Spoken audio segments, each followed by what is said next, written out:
Et si je te disais que la clé de ta subsistance, de ta réussite et de ta paix intérieure se trouve chaque matin, avant même que le soleil ne se lève.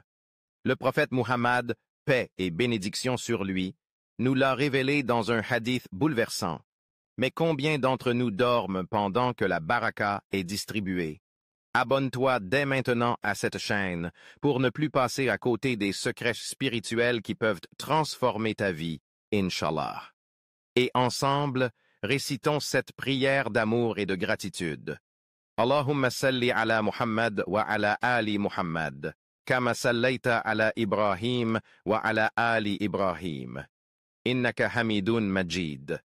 Ya Allah, couvre notre prophète bien-aimé de tes plus belles bénédictions et rends-nous dignes de marcher sur ses traces. Tu es prêt? Alors, reste avec nous. Ce que tu vas entendre pourrait changer ton matin et ton destin. Dans ce monde agité, rempli d'épreuves, d'injustices, de douleurs et de préoccupations sans fin, il est fondamental de ne jamais perdre de vue l'essentiel. Notre seul refuge, notre seule sécurité véritable, c'est Allah. Lui seul est celui qui entend les soupirs du cœur, qui connaît nos peurs les plus intimes et qui est capable de transformer nos soucis en sérénité. Allah est Ar-Razzaq, le grand pourvoyeur, celui qui distribue les subsistances avec sagesse, équité et compassion. Il ne nous a pas laissés seuls dans nos luttes. Au contraire, il nous a envoyé des signes, des enseignements et surtout un guide, un exemple parfait, notre bien-aimé prophète Muhammad. Le prophète a transmis à sa communauté un secret immense, peu connu et pourtant d'une valeur inestimable. Le moment qui suit la prière de l'aube, Fajr, est un moment de grâce, de bénédiction et de répartition divine des subsistances. Dans un hadith authentique, il est rapporté que le messager d'Allah a dit « Celui qui accomplit la prière du Fajr en groupe, puis reste assis à se souvenir d'Allah jusqu'au lever du soleil, puis accomplit 2 unités de prière, aura la récompense complète d'un Hajj et d'une Umrah. » Hadith rapporté par At-Tirmidhi et jugé authentique par Cheikh Al-Albani. Ce hadith sublime est une invitation à changer notre rapport au temps, à abandonner la paresse et à reconnaître que la vraie richesse se trouve dans l'obéissance et la connexion avec notre Créateur. De nombreux savants de l'islam, parmi les plus érudits et les plus proches de la tradition prophétique, ont déconseillé fortement le sommeil après le Fajr. Non pas simplement pour des raisons médicales, mais parce que cette période est sacrée dans l'économie céleste. Il est rapporté que le prophète est passé un matin devant sa fille bien-aimée Fatima, qu'Allah l'agrée, alors qu'elle dormait encore. Il lui dit « Ô ma fille, lève-toi, sois témoin de la distribution des subsistances de ton Seigneur. Ne sois pas parmi les insouciants, car Allah répartit les biens entre l'aube et le lever du soleil. » Cette parole douce et ferme du messager montre à quel point le sommeil à cette heure peut nous priver de bénédictions, de subsistance matérielle comme spirituelle. Dormir à ce moment peut éloigner les bénédictions que l'on aurait pu recevoir, consciemment ou inconsciemment. Le prophète a dit « Ô Allah, bénis ma communauté dans leur matinée. »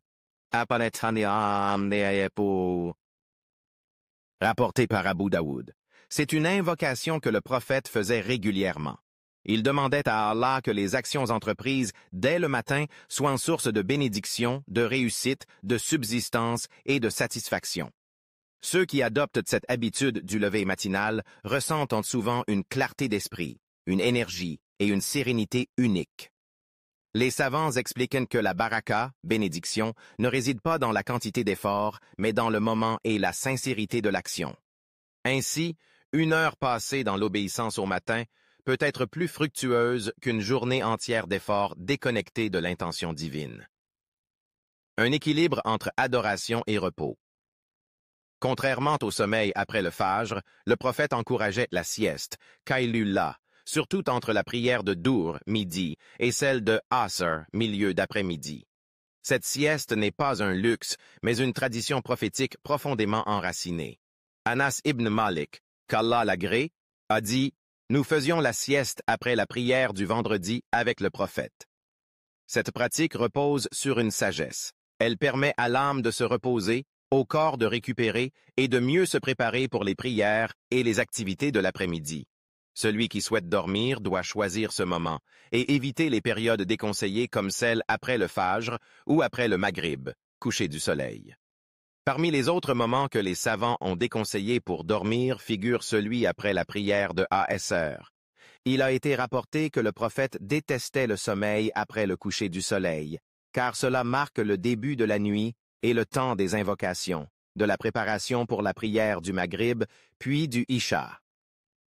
Certains savants, comme Ibn al-Qayyim, expliquent que le sommeil à ce moment précis peut provoquer un dérèglement spirituel et psychologique, comme une confusion mentale, une baisse d'énergie, une paresse dans les adorations, voire même des troubles du sommeil nocturne. Abdallah ibn Abbas, qu'Allah les agrée, disait « Dormir après Asr réduit les bénédictions et peut entraîner des conséquences néfastes.